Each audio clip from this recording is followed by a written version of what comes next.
สวัสดีค่ะแบลทำคลิปไปเลยนะคะวันนี้ก็ไม่ได้มาคนเดียวอีกเช่นเคยนะวันนี้ก็มากับพวกพี่ๆนะเดี๋ยววันนี้เนี่ย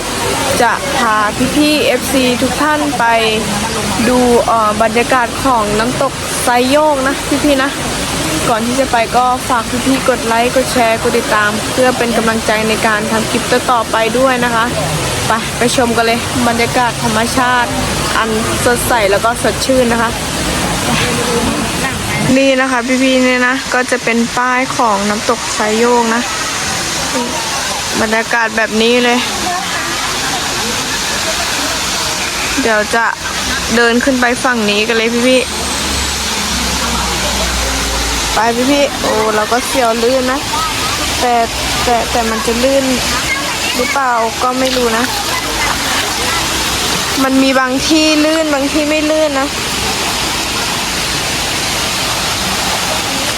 เราก็ต้องเดินแบบระวังนะนี่นะคะพี่ๆโอ้จังหวะนี้ก็เสียวลื่นเกินก็บรรยากาศแถวนี้ก็มีความร่มรื่นแล้วก็ลมเย็นนะก็คือน้ำเนี่ยไหลมาจากน้ำตกฝั่งโน้นเลยนะพี่ๆเดี๋ยวไปซูมให้ดูอีกรอบนึงถ้าขึ้นสูงกว่านี้ก็ถ้าใครอยากมาเที่ยวก็มาเที่ยวได้นะคะพี่ๆที่น้ำตกไซโยกนะ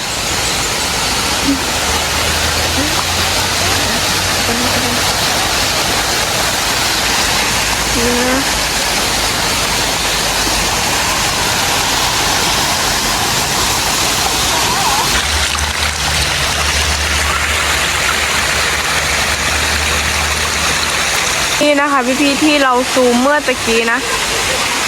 แต่ถ้าไปฝั่งนู้นก็จะมีเยอะกว่านี้เดี๋ยวเราขึ้นไปกันเลย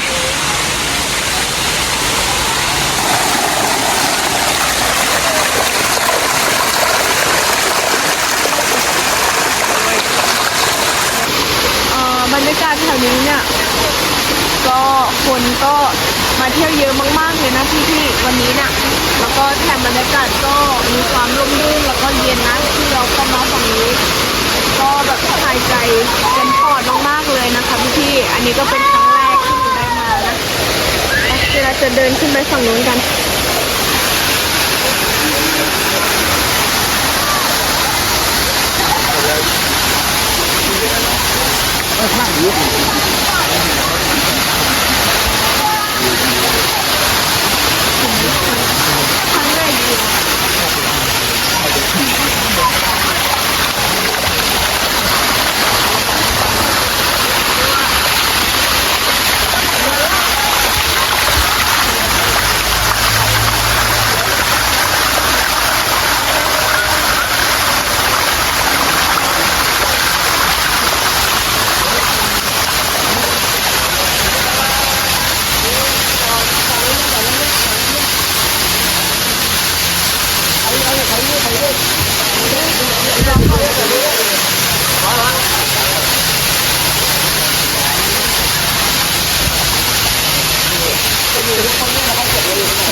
ไม่เป็นการอะไรสั่งไม่ได้ดูหรอกเนี่ยสดชื่นมากเลยนะมันไม่ลื่นใช่ไหมไม่ลื่นมาเลย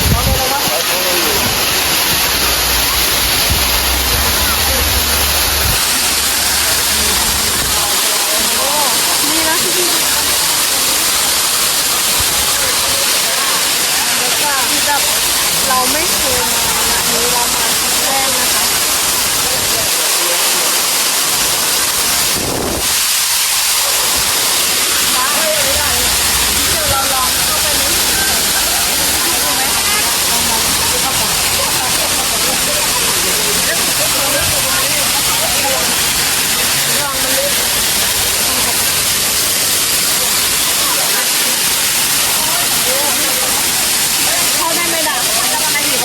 คิดว่างู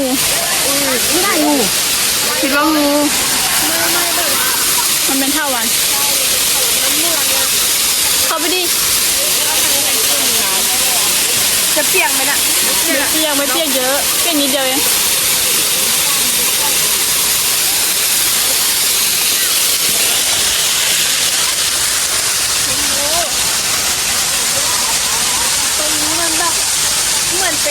งอกนะพี่นะหินงอกหินย้อยเหมือนแบบว่าหยดน้ำอ่ะนี่มาส่องให้พี่ดู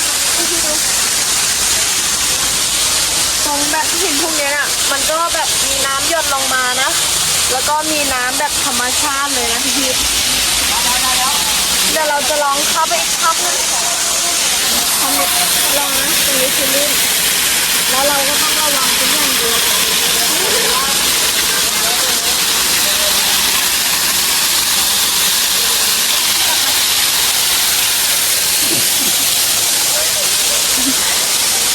สวยอ่ะ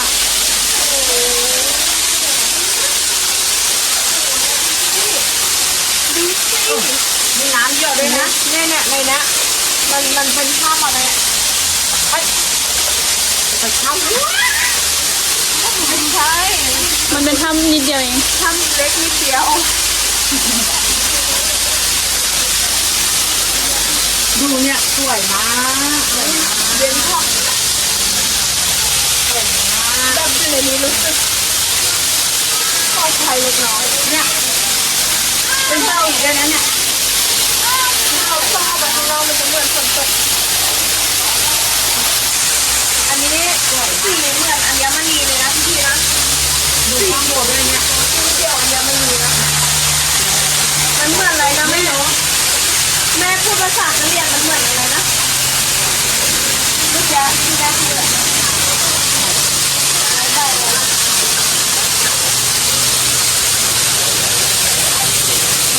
ดูดิธรรมชาติแม่งช่างมันเขาสวยอ่ะ ใช่ธรรมชาติจังมันสวยมากอยากจะแบบว่า อันนี้มันปะการังอ่ะ อันนี้เหมือนปะการังเหมือนไปก้นทะเลอ่ะพี่ด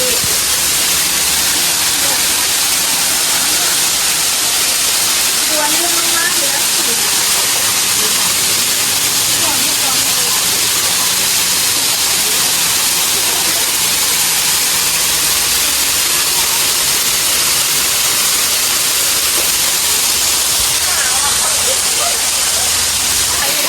ระวัง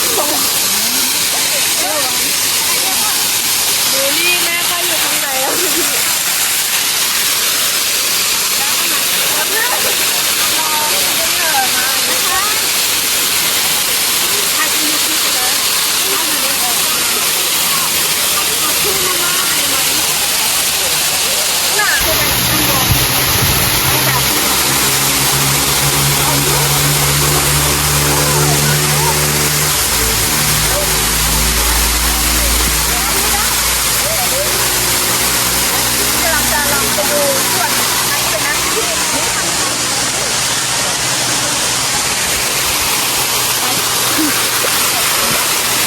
เดี๋ยวเราไปดูชั้นอื่นกันพี่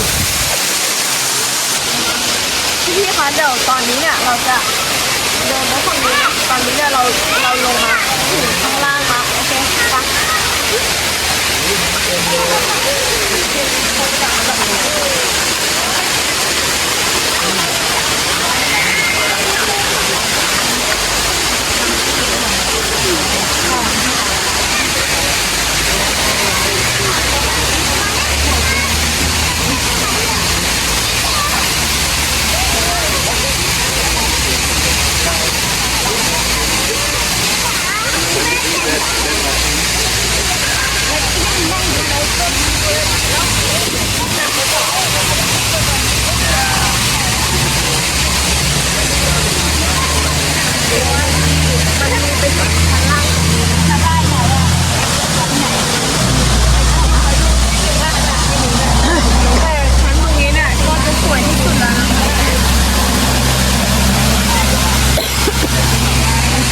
พาชมกัน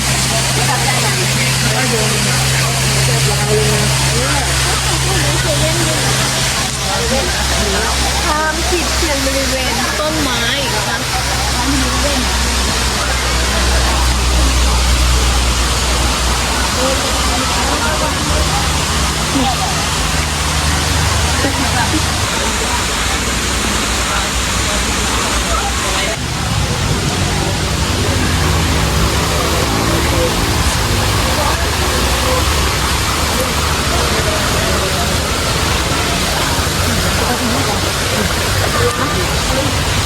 พาไปที่ไหน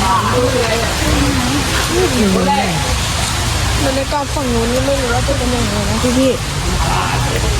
เดี๋ยว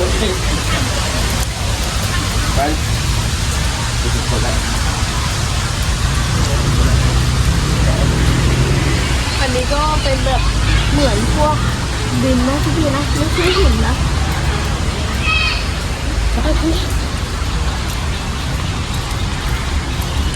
อันนี้ก็เป็นรางของรถไฟนะเขามีตำนานอะไรหรือเปล่าพี่รางรถไฟแห่งนี้แบบรถไฟสาย702นะมีตำนานอะไรหรือเปล่าก็ไม่รู้นะ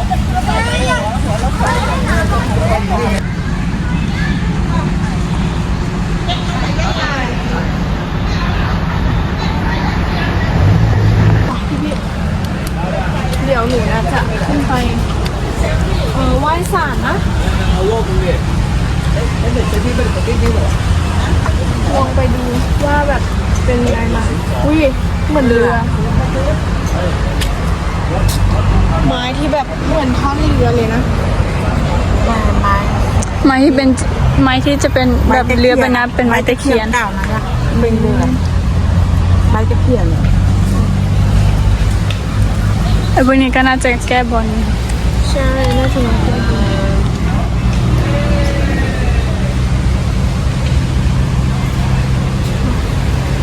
ไหนๆก็มาแล้วเราก็จะมาขอบเราได้มาเที่ยวอีกต้องเรา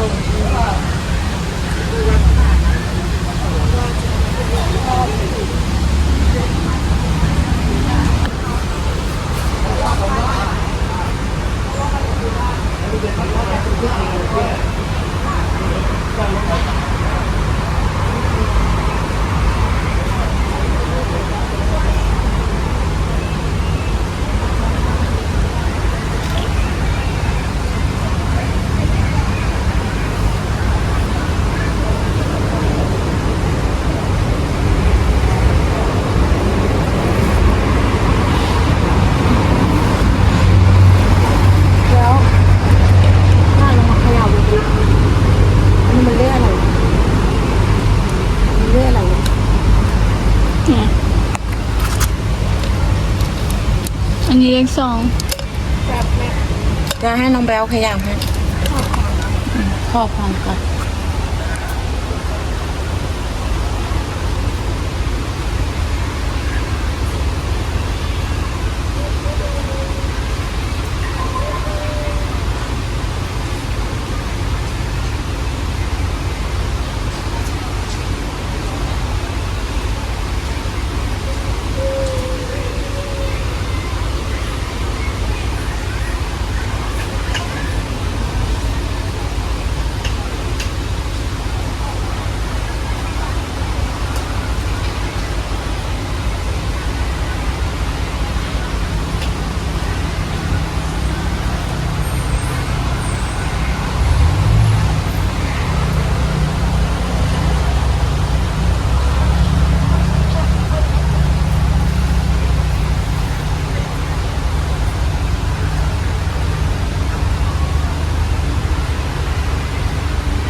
ลองมาเสี่ยงจอยให้พี่เอซีขยับปิ้ว โอเคพี่เขย่าก็ไม่ค่อยเป็นด้วยนะ อันนี้ปะ ก็ได้แป๊บนึงงั้นหนูจะหลับตาถ้ามือหนูหยุดตรงไหนอ่ะคือหนูต้องเขย่าอันนั้นห้ามเลื่อนแม่บอกหยุดได้นะลองหยุด หยุด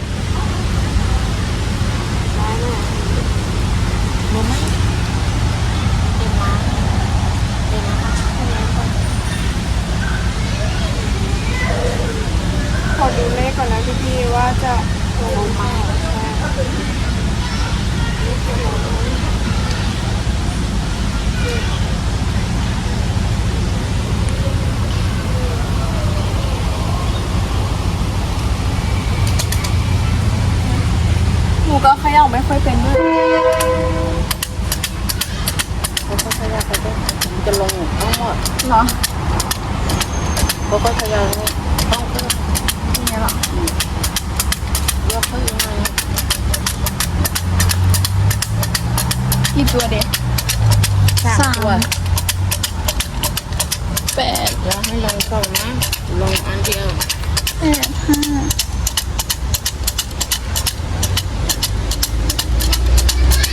5 เลขนี้ออกยากนะ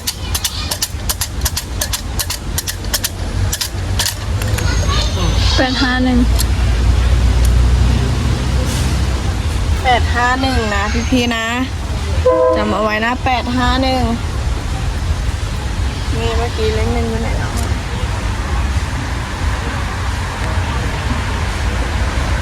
แล้วแต่ดวงเรานะ แล้วแต่ดวงนะพี่ๆนะถ้าไม่ถูกก็ไม่ว่ากันนะ